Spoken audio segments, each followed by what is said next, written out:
morning, but yes, good morning to you. Indeed. Your trip to New Zealand, I wonder, might we about to hear from the government that we would like to see the UK becoming part of that Trans-Pacific partnership after we leave the European Union? Well, that partnership isn't fully formed yet. Those negotiations are ongoing and we've no idea when that will come to a conclusion. We've been talking to the government of New Zealand, we're talking to the government of Australia as well about how we can best get a new relationship with them. Of course, we haven't ruled anything out in terms of future relationships, but I think talking about future membership of TPP is a little bit too far in advance yet. And as I say, you know, we have no preconceptions about where we will end up.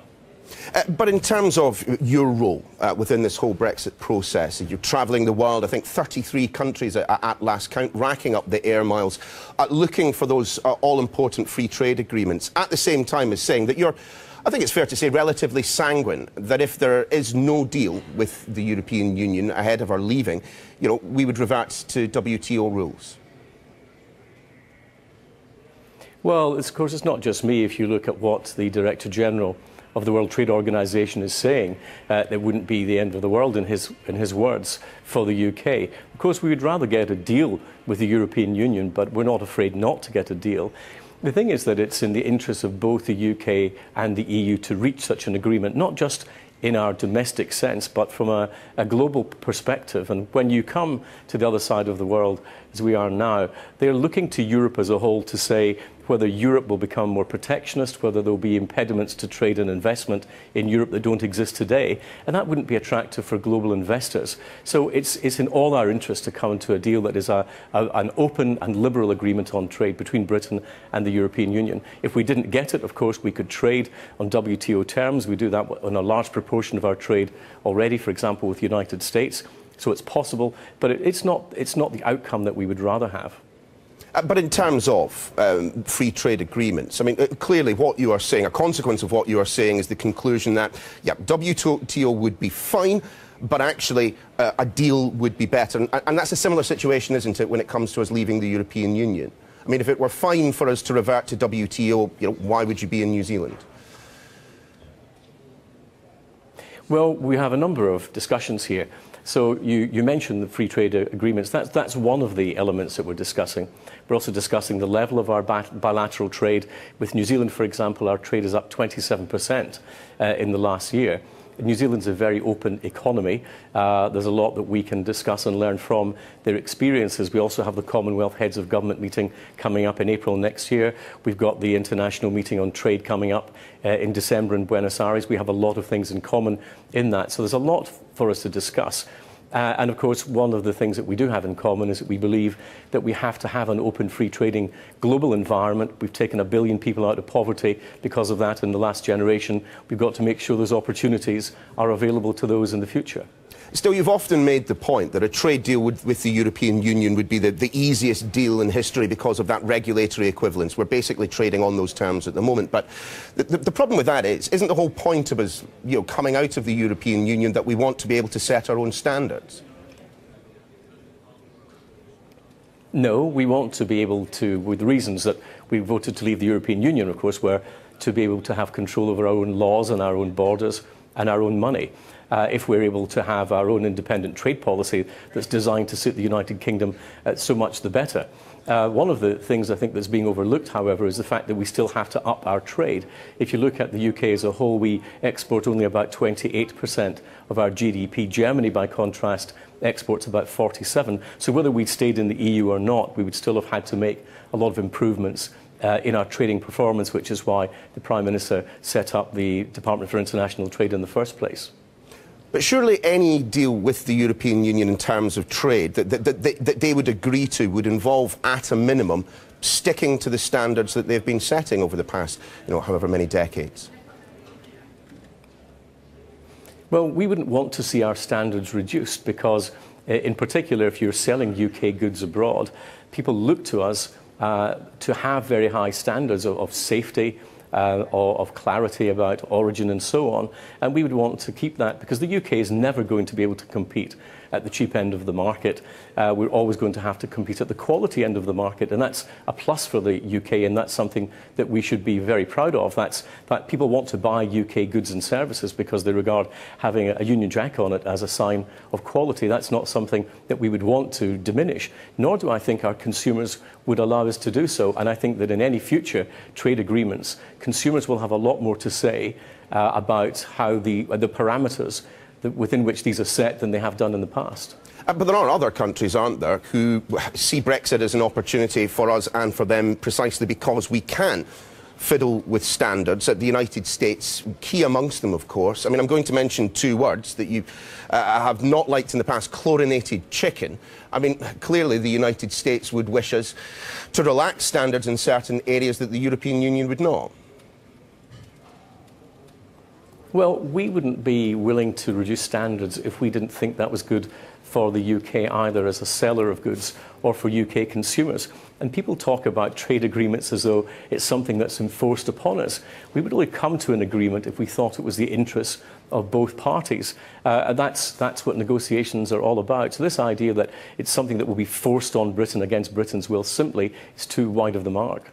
Perhaps the biggest sticking point, it appears, at the moment in moving on to phase two is the issue of the Northern Irish border. And perhaps you can help here. Because, to be honest with you, I simply can't see a solution that allows free movement, that doesn't restrict trade on the Isle and still has us coming out of the customs union. Do you have a solution to the problem? Well, we have put forward some ideas to the European Union as part of our negotiations. Naturally, you wouldn't expect me to say what they are, but we've made very clear what the outline is of our interest, that we don't want there to be a hard border, but the United Kingdom is going to be leaving the customs union and the single market. We've always actually had exceptions for Ireland, whether it's in our voting rights, our rights of residence in the UK. We've always accepted a certain asymmetry, and that will have to be part of whatever agreement we come to with the European Union. But we can't get a final answer to the Irish question until we get an idea of the end state. And until we get into discussions with the European Union on the end state, that will be very difficult. So the quicker that we can do that, the better. And we're still in the position where the European Union doesn't want to do that. And we're getting quite close now to 2018, when we'll be talking about next year when we leave the European Union. So for all the reasons, international as well as European, I think we have to get there faster than we're doing at the present time. But, you know, you are acting, in essence, on behalf of British industry, and you've just repeated a point that has been made by David Davis, Theresa May, that we can't work out the transitional arrangement until we have concluded a deal. David Davis has also said that we could be going right down to the wire, all the way to March 2019, before we actually have a deal. I mean, aren't we failing business by sticking to this principle that we can't work out the conditions under which we will be operating for the first 2 years after we leave the European Union?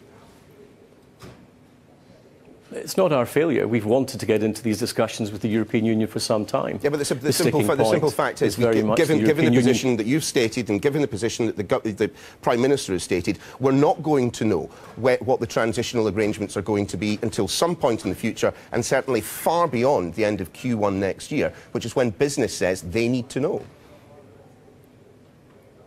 Well, we still want to make progress in December, and we hope we can get a clear idea of the shape of the final deal as soon as possible. But we can't get there as long as the European Union are insisting that we talk to them about a specified amount of money before we do so. I just think that that's not in the interests of either the people on the European continent or people in the United Kingdom. And the question is whether we're going to put politics above the prosperity of our people, and I think that would be wrong for us to do so. And I think the European Union countries need to consider the welfare and the economic prosperity of their people, as opposed to the obsession of the Commission about the concept of ever closer union. I think this needs to be an economic Brexit, not a political one.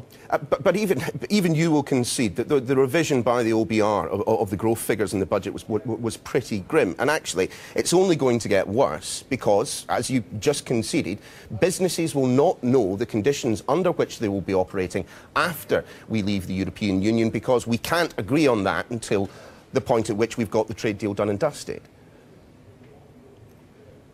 Well, I don't accept that analysis for a moment, because if you look at the actual facts of what's happening in our economy, I mean, not only do we have the highest employment in our history, but last year saw the highest amount of investment coming into the United Kingdom that we've ever had, and that was in the first full year after the referendum. You know, there is a world beyond Europe, and there are a lot of international investors who are looking at the United Kingdom as a very good place to put their money because they think we've got a very solid economy whose fundamentals are very strong. They trust our rule of law. We've got a very flexible workforce. We've got cutting-edge tech, low regulation, low taxation. We speak English. We've got some of the best universities. None of those things are actually related to our membership of the European Union, which is why investment continues to come to the UK, and we must be very careful not to talk down our prospects.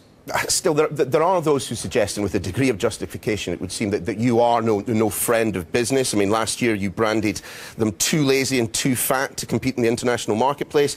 You've accused company directors of preferring to play golf on a Friday afternoon instead of contributing to our national prosperity.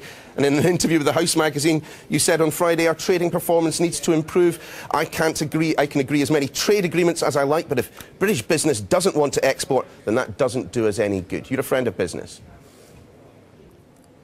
Well, that's just stating the obvious, because we can have as much market access as we want, but if we're not able to get into those markets, then that doesn't do us a great deal of good. So we've seen a big improvement in British exports in the past year, up 13% at a time when global trade was growing 3%. It's a very, very good start, and we're going to help with that this week. We're going to fulfil one of our manifesto commitments to put in place and to advertise for 9 of Her Majesty's Trade Commissioners to head up our overseas efforts to help British companies get in to overseas markets. The government's got to play its part in helping business to do that. Our performance isn't good enough yet, but we're getting there. We're making steady progress, and it's going to be a long slog for us to get from the 28% GDP that we export, as I said, up to levels like Germany of 47%. That hasn't happened overnight for them, and it won't happen overnight for us, but the government will play its full part. Dr Fox, you are, of course, someone who's had a long-standing interest in matters defence. And I wonder what you made this week of reports that we have a minister at main building of the MOD preparing to resign because of cuts to our armed forces. Well, you have to look at our record. We're one of the very few NATO countries that actually spends 2% of our GDP on defence. And there's a review going on at the present time. And I think back to my own time as Secretary of State for Defence when we had a similar review ongoing. And there's always a lot of tension, not just between the MOD and the Treasury, but also inside the MOD between the different parts of the armed forces. And naturally, there are concerns about the future shape of that. But this is an ongoing discussion. I'm afraid it's not unknown for some of these tensions to spill over into the public domain. I think we should wait and see exactly what sort of compromise we reach, because that's what it will be.